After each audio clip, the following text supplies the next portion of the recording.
गुरुभ्यो नमः परमगुरुभ्यो नमः वेदव्यासाय नमः अथ द्वादशोऽध्यायः भक्तियोगः अर्जुन उवाच एवं सततयुक्ताये भक्तास्त्वां पर्युपासते ये चाप्यक्षरमव्यक्तं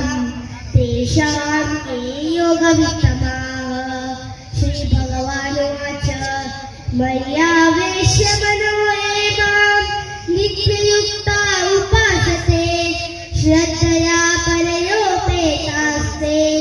मे युक्ततमा मताः ये त्वक्षरमनिर्देश्य अव्यक्तं पर्युपासते सर्वत्र गमचिन्त्यं च कूटस्थमचलं ध्रुवम् संयम्येन्द्रियग्रामं सर्वत्र समबुद्धयः ते प्राप्नुवन्ति मामेव सर्वभूतैके रताः क्लेशोऽधिकतरस्तेषाम् अव्यक्तासक्तचेतसाम् अव्यक्तानि गतिर्दुःखम् देयवद्भिरवाप्यते ये तु सर्वाणि कर्माणि मयि सन्न्यस्य मत्पराः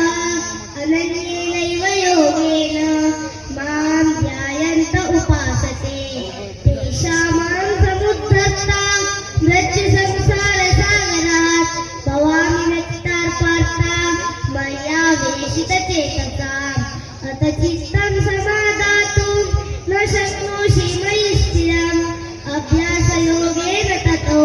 मामिच्छाप्तुं धनञ्जय